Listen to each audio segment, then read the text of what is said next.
जलने के लिए। मंजिलों तुम ही कुछ आगे की तरफ बढ़ जाओ, रास्ता कम है मेरे पांव को चलने के लिए। जिस जज्बे के साथ, जिस जुनून के साथ राहुल गांधी जी चले जा रहे थे, लाखों लोग उनके पीछे चल रहे थे और सिर्फ मकसद क्या था? भारत को जोड़ो, मोहब्बत फैलाओ।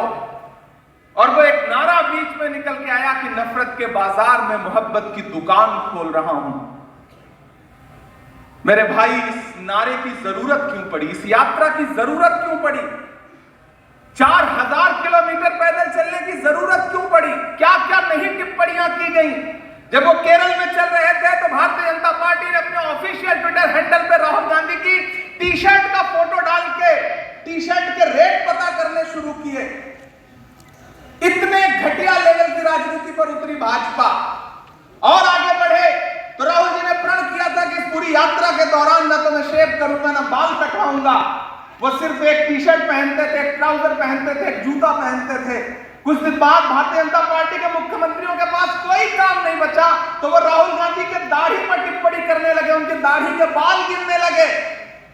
इस स्तर की राजनीति पर उतरी भारतीय जनता पार्टी। लेकिन वो मदमस्त, जिसको कह सकते हैं ना कि अलमस्त एक नौजवान चला जा रहा था बिना किसी चीज की परवाह किए, भारत को जोड़ने की ललक लेकर के। और मैं उनके साथ चलता हुआ अक्सर सोचता रहता था कि जो हर जालिम से टकराएगी वो आंधी बनाऊंगा, नए अंग्रेज आए हैं, नया गांधी बनाऊंगा। जमीन पर ले जाने के लिए पूरे देश में 100 कार्यक्रम आयोजित करेगा। आज उस कड़ी में ये 15वां कार्यक्रम है। आज हम रायपुर में खड़े हैं, हम लोगों के बीच में जा रहे हैं। हम भारत जोड़ो सम्मेलन के जरिए संवाद कर रहे हैं, हम भारत जोड़ो बुनकर संवाद कर रहे हैं, हम भारत जोड़ो मुशायरा कवि सम्मेलन कर रहे हैं, लोगों के बीच में जा रहे हैं। और मैं जो लोगों का उत्साह देख रहा हूं, आज मैं सलाम करता हूं छत्तीसगढ़ को, रायपुर को, कि जो मूसलाधार बारिश थी, हम उसी फ्लाइट में थे, शैलजा जी भी उसी फ्लाइट में थी, चंदन भाई भी थे। हम जैसे ही एयरपोर्ट पे लैंड हुए और उसके बाद तो बारिश शुरू हुई, तो जिसको मूसलाधार बारिश कहते हैं वो बारिश हो रही थी। और अमीन साहब के चेहरे में परेशानी के भाव थे कि हमने इतने शानदार इंतजाम किए हैं, सब धरा का धरा रह जाएगा। तब मैंने अमीन साहब से कहा कि नहीं, बारिश जो है जब बूंदें बरसती हैं तो ये मोहब्बत का ही पैगाम ये भी है। ये बारिश आम बारिश नहीं है, कि मोहब्बत की बारिश है जो रायपुर में आज बरस रही है। लेकिन इस बारिश में भी जिस तरह से लोग आए हैं, मैं फिर से आपको सलाम करता हूं। देश एक मुश्किल दौर से गुजर रहा है। डॉक्टर बाबा साहब भीमराव अंबेडकर के बनाए हुए संविधान पर हमला किया जा रहा है हर दिन। और उस हमले के खिलाफ जिस तरह से सीना तान करके राहुल गांधी खड़े हैं, हम सबको जरूरत है कि हम राहुल गांधी जी के कंधे से कंधा मिलाएं, उनका साथ दें। और ये जो इंडिया अलायंस बना है, ये उसी का एक परिणाम है। ये राहुल गांधी जी के दिखाए हुए रास्ते का परिणाम है, जो राहुल गांधी जी ने एक नेतृत्व करके दिखाया कि इस नफरत के खिलाफ खड़ा हुआ जा सकता है, इस नफरत को नीचा दिखाया जा सकता है, इस नफरत का सर कुचला जा सकता है।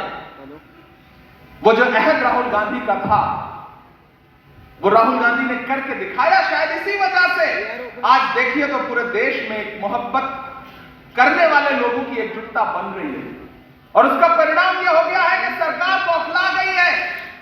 प्रधानमंत्री जी के भाषण सुनिए इन दिनों, वो इंडिया अलायंस की स्वीकार्यता से इतना ज्यादा परेशान है कि कभी इंडिया को घमंडिया बोलते हैं। और आजकल तो उन्होंने, भाजपा ने एक नया शिकूफा निकाला है कि हम नाम बदल देंगे, इंडिया को भारत कर देंगे। मैं तो कहता हूं कि इंडिया तो भारत है ही, जो भारत है वही इंडिया है, जो इंडिया है वही भारत है। उसमें बंटा हुआ कहां है? ये बंटवारा कहां खोज लेते हैं आप? संविधान सभा ने बाबा साहब भीमराव अंबेडकर की अगुवाई में कहा था कि इंडिया दैट इज भारत। तो फिर ये बंटवारा लाने की सोची कैसे आपने? कहां कहां से हटाइएगा इंडिया शब्द, कहां कहां से हटा दीजिएगा भारत? आप हम पर यह आरोप लगाते हैं कि हम इंडिया के पैरोकार हैं। अरे हम भारतीय राष्ट्रीय कांग्रेस हैं, हमारे नाम का पहला शब्द भारतीय है। आप हम पर आरोप लगाते हैं, कहां कहां से हटाइएगा इंडिया? एम्स में भी तो इंडिया है, इसरो में भी तो इंडिया है, आईआईएम में भी इंडिया है, आईआईटी में भी इंडिया है। कहां कहां से हटाइएगा इंडिया? और अगर इंडिया शब्द से इतनी चिढ़ है तो वो जो नोट पर इंडिया लिखा हुआ है, क्या उसको हटा दीजिएगा? और अगर हटाने का मन बना लिया है प्रधानमंत्री जी, तो मेरा आपसे सवाल है कि क्या फिर आप एक और नोटबंदी करने जा रहे हैं? क्या देश दूसरी नोटबंदी के लिए तैयार रहे? मेरा तो सवाल है इस सरकार से। यह सरकार इस तरह के शिगुफे उछालती है, फिर बीच में उछाला वन नेशन वन इलेक्शन। प्रधानमंत्री जी, हमें पता है कि छत्तीसगढ़, मध्य प्रदेश, राजस्थान और तेलंगाना, इन 4 राज्यों में भाजपा का सुपड़ा साफ होने जा रहा है, इसमें कोई दो राय नहीं है। लेकिन यह तो लोकतंत्र की परिपाटी है कि विधानसभा के चुनाव होंगे, लोकसभा के चुनाव होंगे, लेकिन अब आप इतना घबरा गए हैं आहट देख करके हार की कि आप वन नेशन वन इलेक्शन वाली थियरी पे बात करने लगे। ये भारत इतनी विविधताओं का देश है, इन विविधताओं को एक झटके में आप मिटा देना चाहते हैं। पेट्रोल डीजल जो यूपीए के समय में 58 रुपए लीटर मिलता था, आपने उसे 100 रुपए के पास पहुंचा दिया। गैस सिलेंडर जो 400 रुपए का था, उसे 1200 रुपए का कर दिया। लेकिन अगर इन पर कोई सवाल कर दे तो आप कहेंगे कि नहीं, हिंदू मुसलमान पे बात करो। क्यों बात करें हम हिंदू मुसलमान पे? इस देश में हिंदू मुसलमान सब मिलजुल करके रहते हैं, सिख ईसाई सब मिलजुल करके रहते हैं। आप चाहते हैं कि हम उन मुद्दों पर बात करें, लेकिन हम आपसे सवाल करेंगे। हम राहुल गांधी के सिपाही हैं, हम कांग्रेस के सिपाही हैं, हमें भारत से प्यार है, इसीलिए हमने अपनी यात्रा का नाम भारत जोड़ो यात्रा रखा।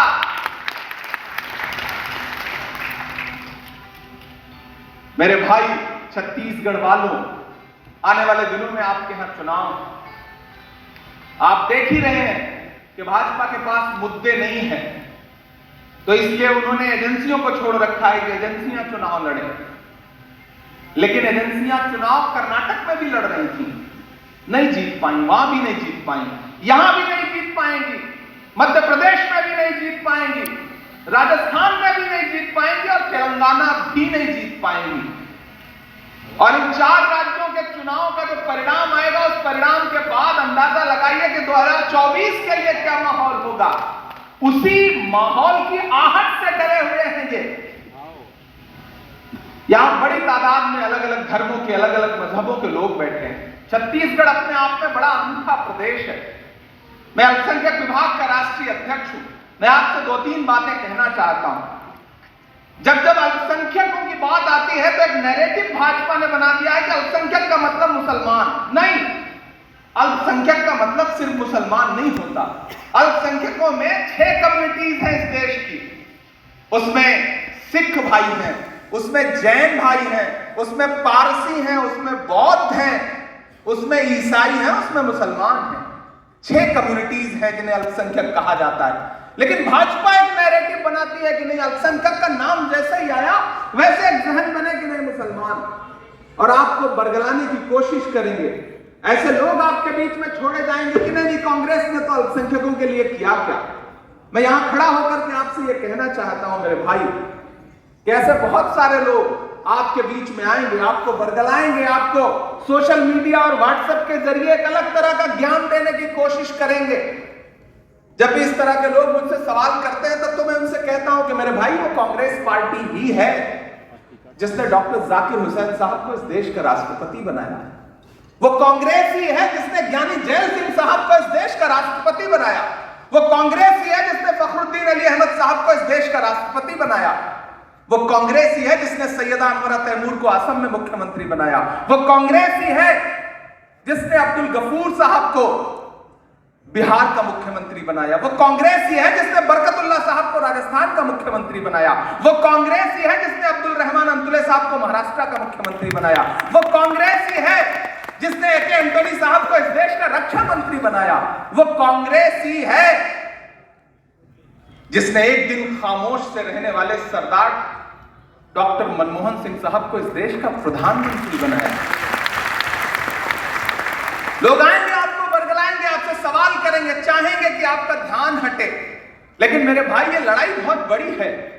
लड़ाई सिर्फ विधानसभा, लोकसभा, सत्ता की नहीं है। हमला इस बार लोकतंत्र पर है, हमला इस बार संविधान पर है। डॉक्टर बाबा साहब भीमराव अंबेडकर के लिखे हुए संविधान को कुचलना चाहते हैं, वो मिटाना चाहते हैं।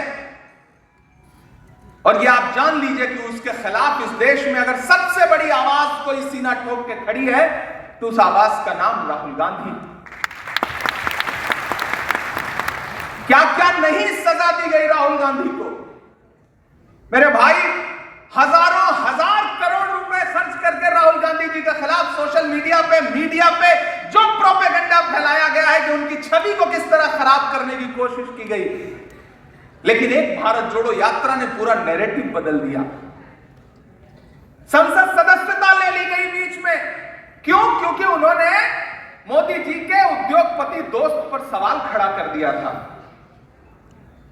और सदस्यता गए हुए 1 महीने भी नहीं गुजरे थे, उससे पहले ही तीसरे चौथे दिन उन्हें नोटिस दे दी गई कि घर खाली कर दो। मेरी आंखों में तो वो तस्वीरें हैं कि जब 12 तुगलक लेन को राहुल गांधी जी खाली कर रहे थे, जहां उन्होंने 19 साल गुजारे थे। तो मैं तो इलाहाबाद और प्रतापगढ़ का रहने वाला हूं। मेरी आंखों में 12 तुगलक लेन के साथ साथ इलाहाबाद का वो आनंद भवन जहां मोतीलाल नेहरू जी रहा करते थे, जहां पंडित जवाहरलाल नेहरू जी रहा करते थे, जिसकी आज की बाजार की कीमत कम से कम 1000 करोड़ रुपया होगी। मुझे वो आनंद भवन याद आ रहा था कि वो खानदान, वो परिवार जिसने हजारों करोड़ का अपना घर इस देश के लिए न्यौछावर कर दिया, देश के नाम कर दिया, उसके चश्मो चराग को 1 महीने भी उस सरकारी घर में रहने नहीं दिया जा रहा है जो उन्हें इस देश की जनता ने दिया। इस स्तर की राजनीति पर उतरी हुई भारतीय जनता पार्टी। लेकिन किसी का एक शेर है कि जब जुल्म गुजरता है हद से कुदरत को जलाल आ जाता है, फिरौन उठाता सर अपना तो मूसा कोई पैदा होता है। ये जो नफरत की राजनीति है, इसका अंत तो है और वो अंत दिख रहा है। वो घबराहट भारतीय जनता पार्टी के चेहरे पर इन दिनों दिख रही है। और मैं तो देश के तमाम भाजपा की मुहिम में शामिल लोगों से कहना चाहता हूं कि नफरत की उम्र बहुत छोटी होती है। आइए मोहब्बत की तरफ, आइए जोड़ने की तरफ, छोड़ दीजिए ये तोड़ने वाली राजनीति। क्योंकि जब जंगल में आग लगती है, छत्तीसगढ़ वालों, और मैं खास तौर से मीडिया के साथियों से भी कह रहा हूं कि ये नोट करें कि जब जंगल में आग लगती है तो न तो वो बरगद बचते हैं जो आंधी को हवा में तब्दील करते हैं, न वो बांस बचते हैं जिनकी आपसी रगड़ से आग लगती है। इसलिए लौटना तो मोहब्बत की तरफ पड़ेगा। हम उसी कोशिश में देश भर में जा रहे हैं। यहां आदरणीय शैलजा जी बैठी हुई हैं। मैं उनके संघर्ष को और उनकी मेहनत को भी सलाम करता हूं। जब से आपने छत्तीसगढ़ का प्रभार संभाला है, मैं देख रहा हूं कि आप लगातार लोगों के बीच में जाकर के संवाद कर रही हैं, कार्यकर्ताओं से मिल रही हैं, पदाधिकारियों से मिल रही हैं। और आपने जो संगठनात्मक स्तर पर एक कसाव पैदा किया है, मैं उसके लिए आपको सलाम करता हूं। और मुझे पूरा विश्वास है कि आने वाले दिनों में छत्तीसगढ़ एक नया इतिहास लिखेगा। यहां की सरकार एक नया इतिहास लिखेगी। उसने जनता के लिए जो काम किया है उसके बल पर प्रचंड बहुमत के साथ जीत तो हर राज्य में होगी आने वाले विधानसभा चुनाव में जो चंद महीने बाद है। लेकिन मैं जानता हूं कि चाहे वो मध्य प्रदेश हो, चाहे वो राजस्थान हो, चाहे वो तेलंगाना हो, जीत तो हर जगह होगी। लेकिन छत्तीसगढ़ में जीत का आंकड़ा जो है वो बहुमत ही नहीं होगा, बल्कि प्रचंड बहुमत होगा। ये मुझे पूरा विश्वास है। आप सारे लोग बारिश के बाद भी यहां पे आए हैं। बहुत सारा भाषण आपने सुन लिया है। मैं बहुत ज्यादा आपको भाषण नहीं सुनाऊंगा। मैं सांसद हूं लेकिन उससे पहले शायर भी हूं। 15 दिन पहले दीपक भाई, फूलो देवी जी, शैलजा जी, आपने देखा कि भाजपा ने एक नया प्रोपेगेंडा शुरू किया कि एक आरटीआई लगवाई और उस आरटीआई के जरिए ये निकल के आया कि प्रधानमंत्री जी ने 9 साल में एक भी छुट्टी नहीं ली। और फिर सुबह से शाम उसका सोशल मीडिया पे क्या धुआंधार प्रचार के प्रधानमंत्री जी कितना काम करते हैं, 9 साल में एक भी छुट्टी नहीं ली। मीडिया के एक साथी ने मुझसे कहा कि इमरान साहब इस छुट्टी पर आप क्या कहते हैं, प्रधानमंत्री जी ने एक भी छुट्टी नहीं ली। मैंने कहा भाजपा के नेताओं से पूछा जाना चाहिए कि आखिर छुट्टी की परिभाषा क्या है। चलते हुए संसद सत्र के बीच में अगर 23 दिन का संसद का सत्र है और प्रधानमंत्री जी सिर्फ 2 दिन आते हैं तो बाकी के 21 दिन तो छुट्टी ही हुई ना। छुट्टी की परिभाषा क्या है? मणिपुर पर पूरा विपक्ष चिल्ला रहा है कि आइए बोलिए, हमारी बेटियों को बिना कपड़ों के परेड कराई गई, सामूहिक बलात्कार किए गए, सैकड़ों लोग मारे गए। प्रधानमंत्री ने मणिपुर पर बोलने से परमानेंट छुट्टी ले रखी है। ये छुट्टी ही तो हुई। चलते हुए संसद सत्र के बीच में जाकर के मध्य प्रदेश में चुनावी कार्यक्रम करना अपनी पार्टी का, यह छुट्टी ही तो हुई। आखिर छुट्टी की परिभाषा क्या है? भाजपा के नेता बताएंगे कि छुट्टी की परिभाषा क्या है। आपको याद है वो दिन जब कर्नाटक में प्रधानमंत्री जी मंच पर खड़े होकर के किस तरह से धार्मिक नारे लगा रहे थे? लेकिन मैं तो कर्नाटक की जनता को सलाम करूंगा, सैल्यूट करूंगा। 21 दिन यात्रा कर्नाटक में चली थी। मुझे याद है, मैं बहुत छोटा सा वाक्य मैं बताने से रोक नहीं पा रहा हूं खुद को कि उस यात्रा से किस तरह से लोगों का जुड़ाव था। यात्रा बेल्लारी और मांड्या के बीच में कोई एक जगह थी, वहां पहुंची थी। मैं उस यात्रा में साथ उस दिन चल रहा था।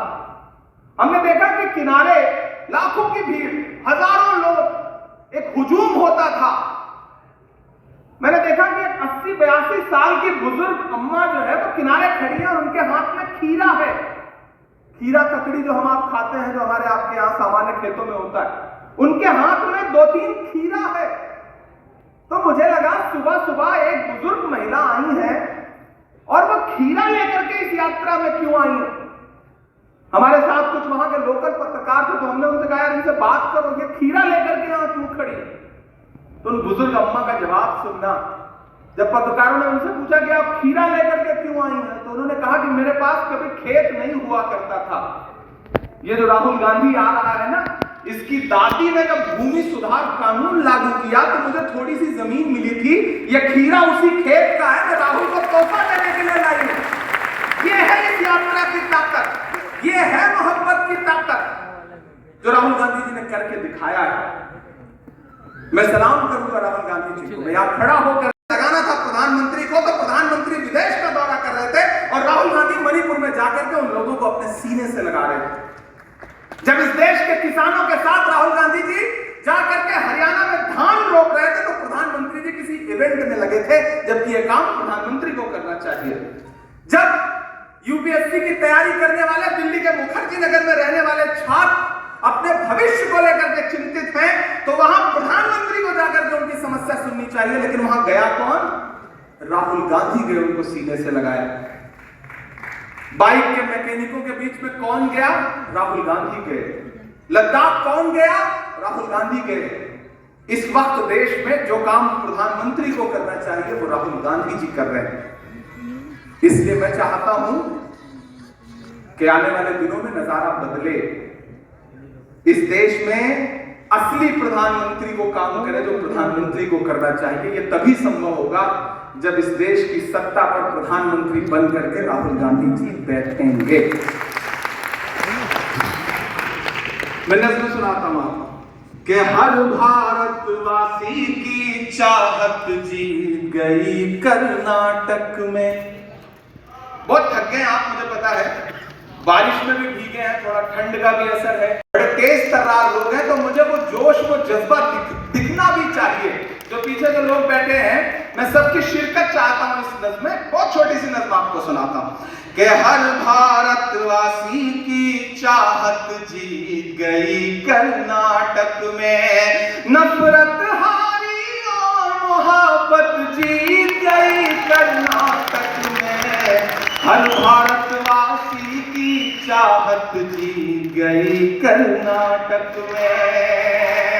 पहला बंद पढ़ता हूं इस नज़्म का कि नफरत छोड़ो भारत जोड़ो वाला नारा जीत गया।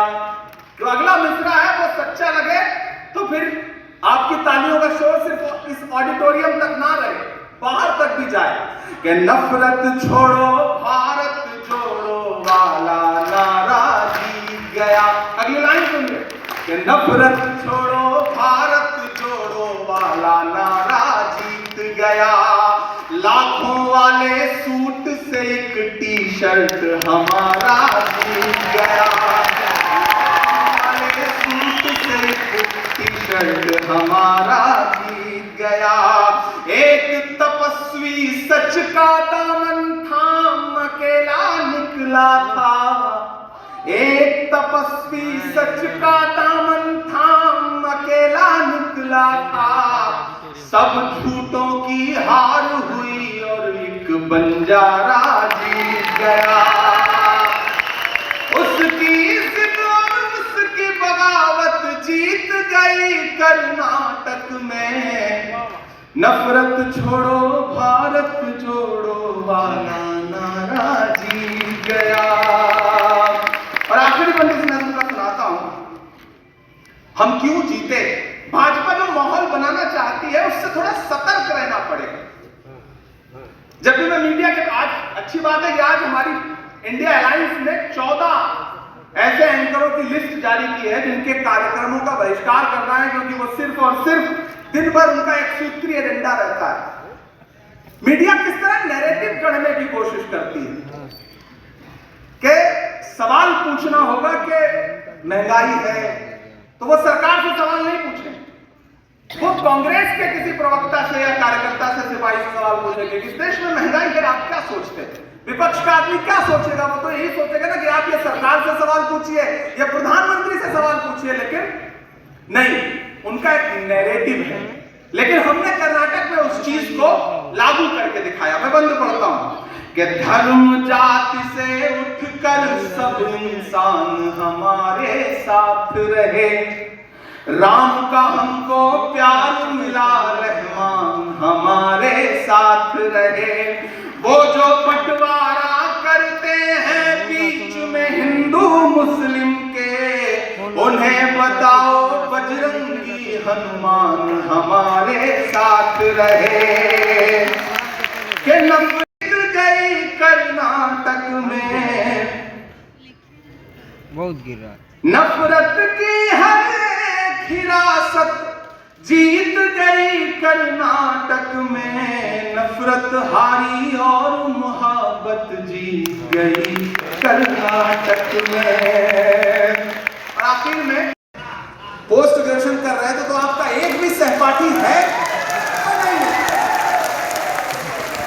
अभी दीपक जी से पूछा जाए या किसी और बुजुर्ग से पूछा जाए, चंदन भाई से पूछा जाए कि आपका जो प्रोफेशन है उसमें आपके कुछ लोग हैं जिनसे आप दिला सकते हैं, जिन्होंने आपके प्रोफेशन में शिरकत की हो या आपसे कुछ खरीदा हो, कुछ बेचा हो, तो ये बता देंगे 2-4-10 नाम। मैं बता दूंगा कि मैं जब बेंगलोर गया था तो मुशायरे में फला फला फला बैठे थे। लेकिन अगर प्रधानमंत्री जी से पूछा जाए कि आप जब वडनगर में चाय बेचते थे तो किसने पी थी, तो एक भी व्यक्ति निकल के नहीं आएगा जिसने खरीद कर पी हो। तब मैं एक नज़्म आपको सुनाता हूँ बड़े अच्छे मूड में कि कहाँ सोया है चौकीदार। पीछे तक लोग बैठे हैं, उन सबकी शिरकत होनी चाहिए। कि कहाँ सोया है चौकीदार, कहाँ सोया है चौकीदार।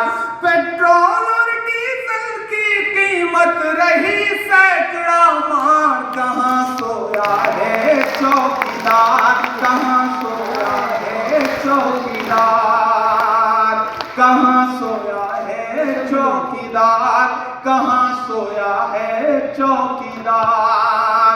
गैस सिलेंडर की कीमत भी 1000 के पार, कहाँ सोया है चौकीदार, कहाँ सोया है चौकीदार। अब प्रतीकों के माध्यम से बात कहता हूं कि चाय बेचने वाला पूरा भारत बेच रहा है।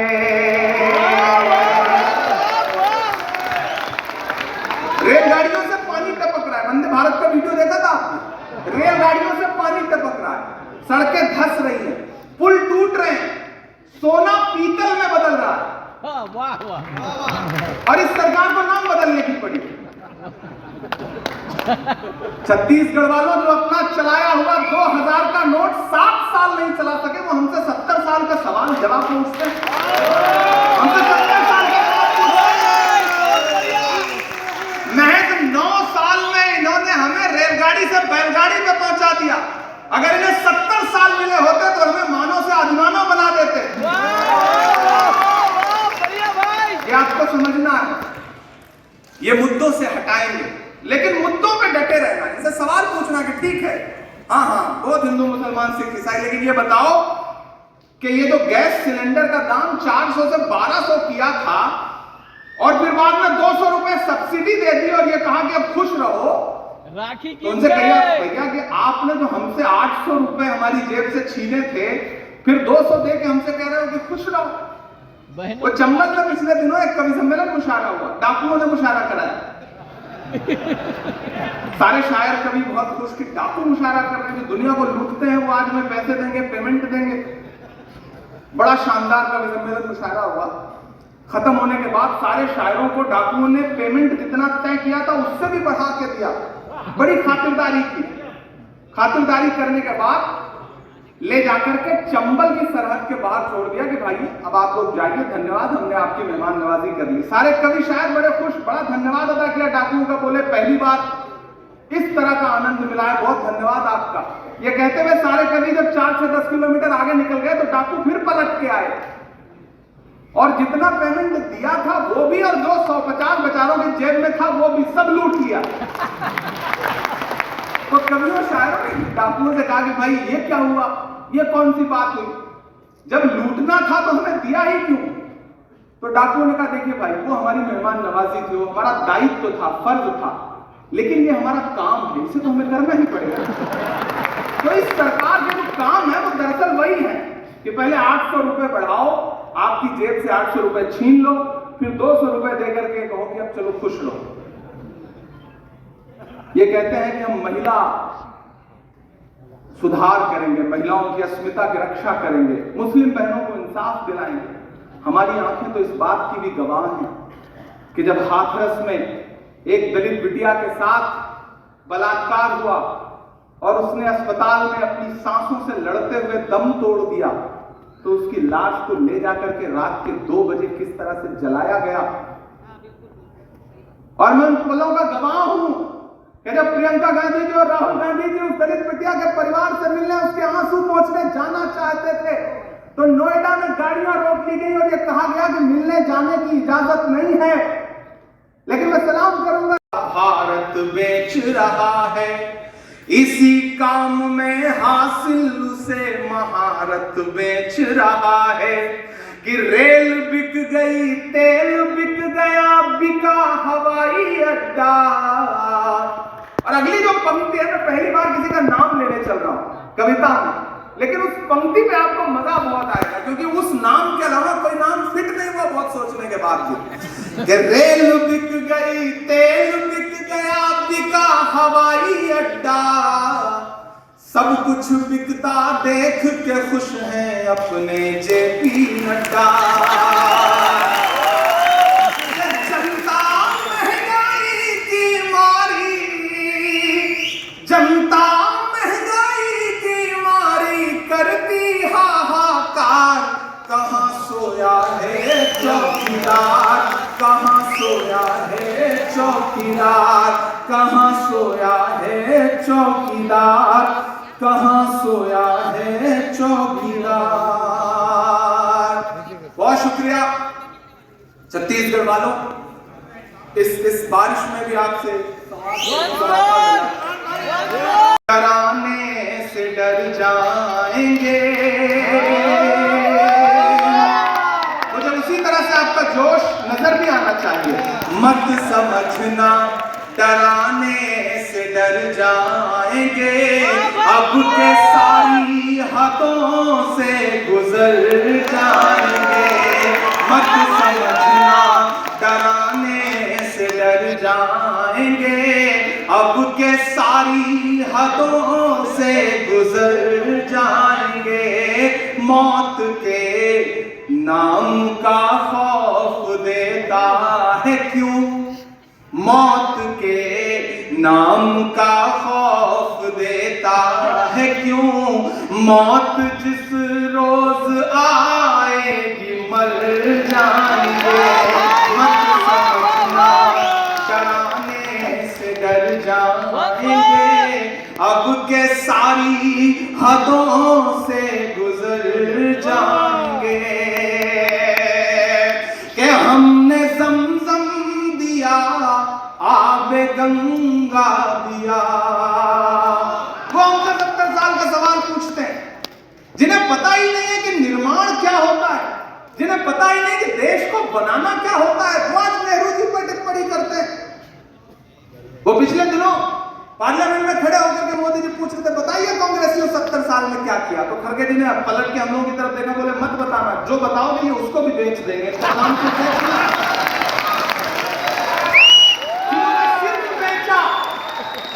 जिन्हें निर्माण की कीमत नहीं पता, वो सवाल पूछ रहे हैं, बताओ 70 साल में क्या किया। वो नेहरू जी पर टिप्पणी करते हैं, नेहरू जी का व्यक्तित्व। मैं तो नरेंद्र मोदी जी से कहना चाहता हूं कि नरेंद्र मोदी जी, जिस दिन आपकी परछाई एक लम्हे के लिए एक कतरा बराबर भी पंडित जवाहरलाल नेहरू जी के विजन जितनी बड़ी हो जाए, उस दिन आपको अधिकार है टिप्पणी करने का, वरना अधिकार नहीं है आपको टिप्पणी करने का।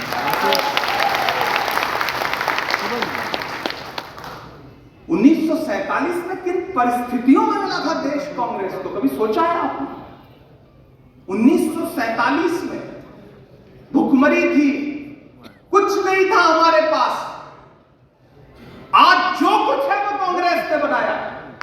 मैं तो पूरे अलग ऐलान ये बात कहता हूं, जो कुछ है कांग्रेस ने बनाया।